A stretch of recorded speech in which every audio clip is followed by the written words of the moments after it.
Assalamualaikum warahmatullahi wabarakatuh. Di sini saya akan menjelaskan keselamatan kerja di dapur. Perkenalkan, nama saya Saiful Alam dengan NRP 1103028 dari kelas 3 D3 LKA. Sebelum kita menjelaskan tentang keselamatan kerja di dapur, kita harus tahu apa arti keselamatan kerja.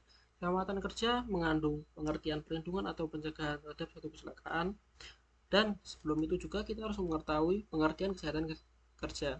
Kesehatan kerja adalah suatu upaya untuk menjaga kesehatan pekerjaan dan mencegah penyematan di sekitar tempat kerja. Apa sih itu perbedaannya? Keselamatan kerja banyak dipengaruhi oleh suasana dan keadaan lingkungan. Jika kesehatan kerja memiliki dititik beratkan pada lingkungan yang mendukung para tenaga kerja terjamin. Produk ini adalah prosedur K3-nya. Cara mengatasi gangguan K3, pertama ada dua indikator dari tempat kerja.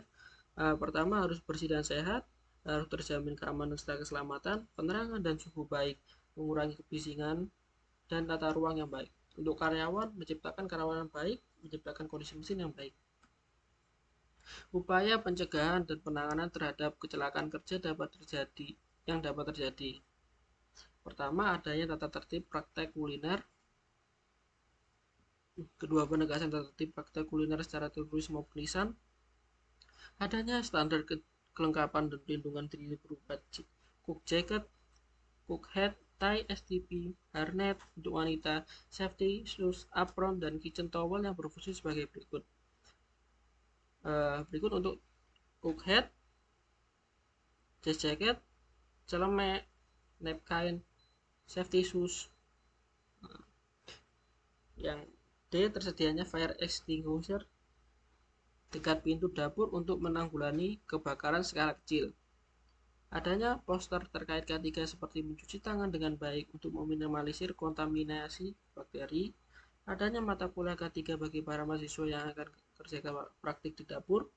Penyimpanan bahan makanan suhu yang tepat, dan ini konstruksi dan tata ruang seperti ventilasi, penerangan, dan kondisi dapur yang baik. Faktor penyebab terjadinya kecelakaan kerja di dapur. Pertama, faktor lingkungan.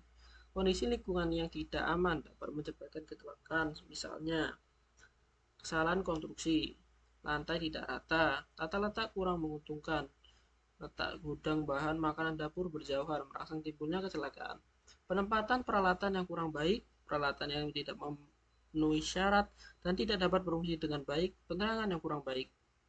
Kedua, faktor manusia. Kecelakaan kerja juga dapat disebabkan oleh sikap pekerja itu sendiri. Adapun sikap tersebut adalah keletihan dan kelemahan daya tubuh, cacat tubuh, kesalahan dalam menggunakan api, kesalahan dalam menggunakan mesin, bekerja terlalu tergesa-gesa, kurangnya pengetahuan dan keterampilan pelaksana, sengaja tidak peduli terhadap apa yang dikerjakan. Berdasarkan data kecelakaan atau kejadian yang sering terjadi di lingkungan dapur, pertama, luka sayatan. Peralatan yang dilisik apabila pengguna tidak sesuai, maka blender, grinder, atau buffalo chopper dapat menyebabkan cedera. Gelas serta aneka barang pecah belah menyebabkan cedera. Pecahan dari kaca dan gelas biasanya terdapat dalam tempat cucian piring dan menyebabkan terjadinya kecelakaan kerja.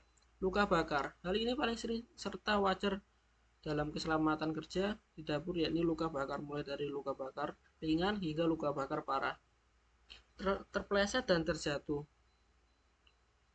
kebakaran, dan sekian dari presentasi saya. Terima kasih.